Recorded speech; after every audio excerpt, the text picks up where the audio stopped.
नमस्कार प्रिय साथियों, बहुत बहुत स्वागत, बहुत बहुत अभिनंदन आपका अपने YouTube चैनल अमृत ज्ञान में। प्रिय साथियों, आज का वीडियो कुछ स्पेशल है।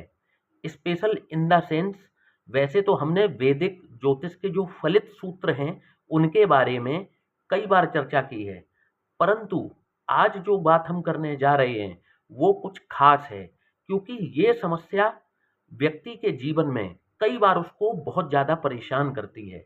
जी हाँ साथियों, उस समस्या का नाम है कर्ज। यदि कर्ज से हैं परेशान तो देखें रोग, रिपू और ऋण का भाव। साथियों, यदि आपने हमारा चैनल अभी तक सब्सक्राइब नहीं किया है तो प्लीज़ बेल आइकॉन को दबाएं और हमारे चैनल को सब्सक्राइब कर लें। यदि आपको वीडियो पसंद आता है तो लाइक करना ना भूलिएगा और ज़्यादा से ज़्यादा शेयर कीजिए। प्रिय साथियों, तो आज हम अपने टॉपिक की शुरुआत करने जा रहे हैं, जो कि है यदि कर्ज से हैं परेशान तो देखें छठवां भाव। तो साथियों, पहले जान लेते हैं कि आखिर कर्जे के कारक ग्रह बनते कौन हैं। किस कारण से व्यक्ति ऋण के कुचक्र में फंस जाता है और फिर उस ऋण को चुकाने के लिए उसको दोबारा ऋण लेने पड़ते हैं जीवन में। मतलब एक ऋण उसका चुकता नहीं है और उसी ऋण को चुकाने के लिए वो कई बार ब्याज पे ब्याज लेता चला जाता है और ऋण के बुरे कुचक्र में, माया जाल में फंसकर अपना सब कुछ गवा बैठता है। साथियों, कर्ज के कारक ग्रह कौन से होते हैं? इसमें सबसे पहला यदि किसी का नाम आता है तो वो होते हैं मंगल देव, ग्रहों के सेनापति, ऊर्जा और पराक्रम के देवता।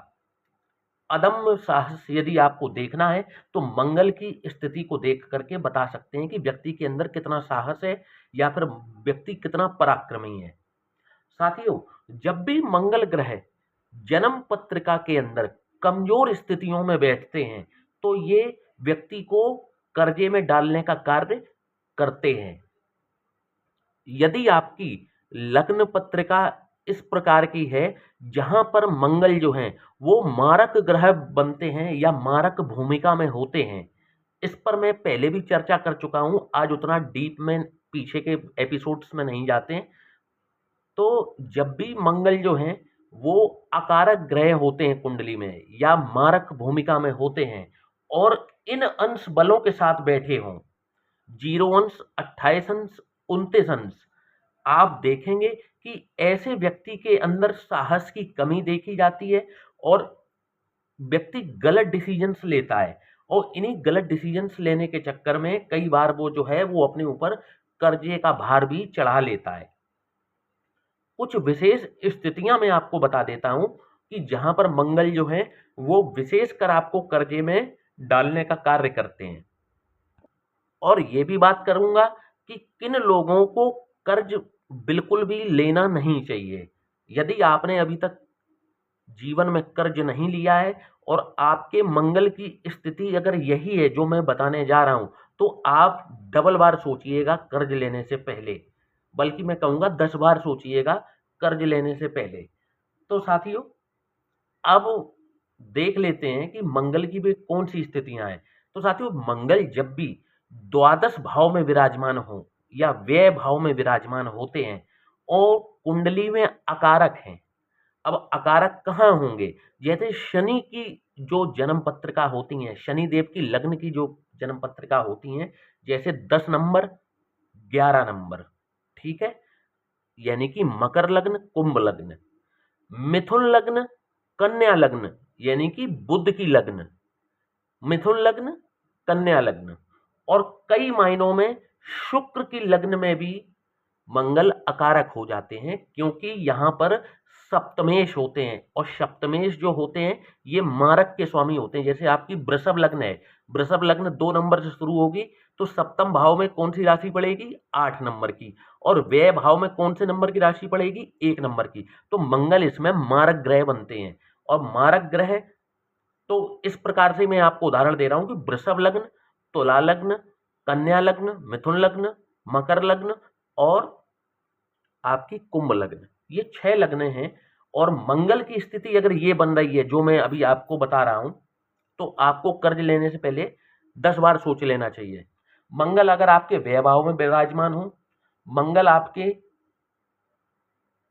द्वितीय भाव में विराजमान हो, चतुर्थ भाव में विराजमान हो और छठवें भाव में विराजमान हो। हालांकि मंगल जब यहाँ पर द्वादश भाव में वृषभ लग्न में विराजमान होते हैं, तो क्योंकि अपने ही राशि में यहाँ पर विराजमान हैं, तो ये आपको ऋण के कुचक्र में नहीं फंसाते, बल्कि आपका जो है फॉरेन सेटलमेंट में आपकी मदद करते हैं। लेकिन ये अप्लाई केवल वृषभ लग्न में होगा। लेकिन अगर यहाँ पर है, यहाँ पर है, यहाँ पर है, इन 3 भावों में है, तो ये दिक्कत देंगे, आपको ऋण के कुचक्र में फंसा देंगे। ये अपवाद था वृषभ लग्न में, ये इस तरीके का अपवाद था। अब बात कर लेते हैं कि मंगल अगर यदि रोग भाव में यहां पर बैठे हैं, रिपु भाव ऋण भाव में यहां पर बैठे हैं, छठवें भाव में, तो आप देखेंगे कि ऐसे व्यक्ति बस एक बार कर्जा ले ले, फिर उस कर्जे को उतारने के लिए उसकी पूरी मेहनत लग जाती है, पूरी दम लगा देता है, फिर भी उससे वो कर्जा उतारे नहीं उतरता। मंगल यदि इस भाव का स्वामी है और चौथे भाव में जाकर के बैठ जाए, तो भी ये आपको कर्जे में फंसाने का कार्य कर देता है।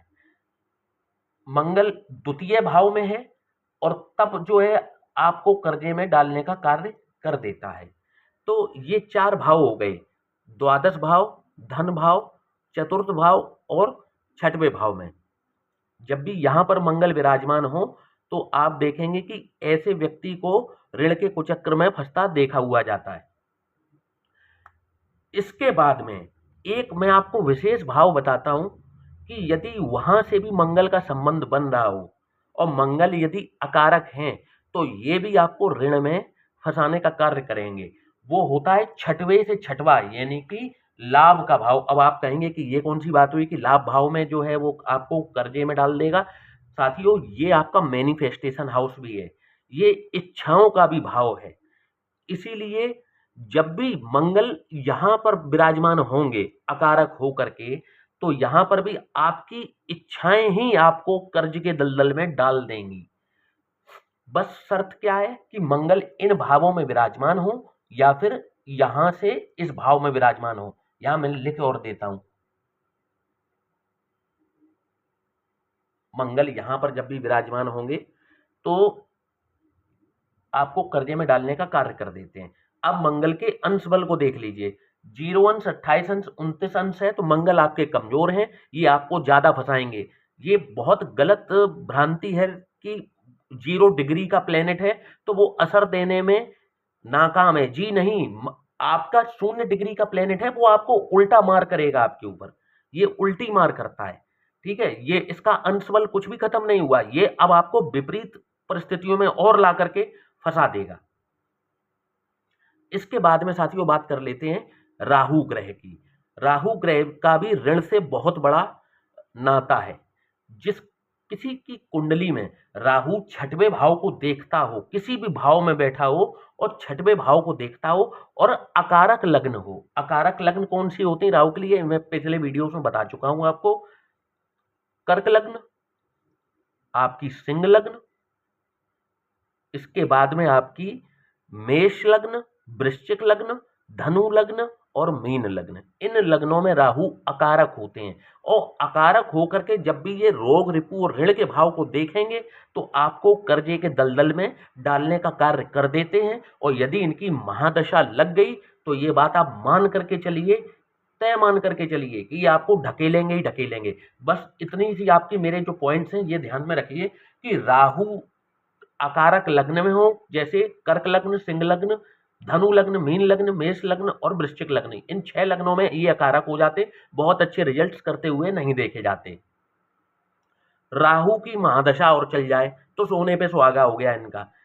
इसके बाद में आप देखेंगे कि जब भी राहु की महादशा लगेगी ऐसे व्यक्ति के ऊपर, या व्यक्ति को इतने बढ़िया आइडियाज देगी दिमाग में कि ऐसा कर लेते हैं, वैसा कर लेते हैं, यहाँ पर पैसे को निवेश कर देते हैं, वहां पर मतलब व्यक्ति उछलने लगेगा और वहीं वो फंसेगा। और फंसने के बाद में फिर वो ऋण लेगा, ऋण लेने के बाद में फिर ऋण उतार नहीं पाएगा, बहुत बुरा फंसता है। शर्त क्या है, राहु की महादशा चल जाए और कहीं राहु यदि मंगल के नक्षत्र में बैठे हैं और मंगल जो है वो 0, 28, 29 डिग्री के होकर के बैठे हुए हैं और राहु मंगल के ही नक्षत्र में बैठ जाए, तो आप समझ लीजिए बेड़ा गर्क होना निश्चित है। ये राहु आपको फंसा देगा यदि इन भावों में बैठा है तो। दशम भाव, द्वादश भाव और धन भाव, यहां पर बस राहु बैठा हो, मंगल के नक्षत्र में बैठा हो, और आपका काम तमाम कर देगा ये अपनी महादशा में। और तीसरी बात क्या है कि इसकी दृष्टि इस भाव पर हो, कहीं पे भी बैठा हो और इसकी दृष्टि जो है इस भाव पर पड़ रही हो, रोग रिपु और ऋण के भाव पर, ये काम अपना कर देगा। साथियों, अब आप कहेंगे कि इसका उपाय क्या है कि कर्जे में तो गुरुजी आपने बता दिया कि इन स्थितियों में व्यक्ति कर्जे में फंस जाता है, परंतु इनका उपाय क्या है।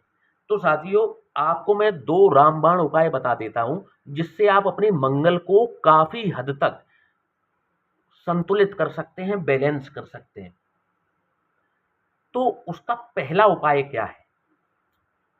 इसका पहला उपाय है, तो साथियों सबसे पहले जो व्यक्ति कर्जे के दलदल में फंसे हुए हैं और निकल नहीं पा रहे हैं, इनके लिए सबसे रामबाण उपाय क्या है कि ये अपने हफ्ते के दिनों को बहुत गौर से और बारीकी से देखें और ये देखें कि कहीं ये व्यक्ति मंगलवार के दिन किसी व्यक्ति को उधार पैसे किसी से ले तो नहीं रहा है, या फिर कहीं पर भी चाहे 10 रुपए ही सही ये उधार करके तो नहीं आ रहा है।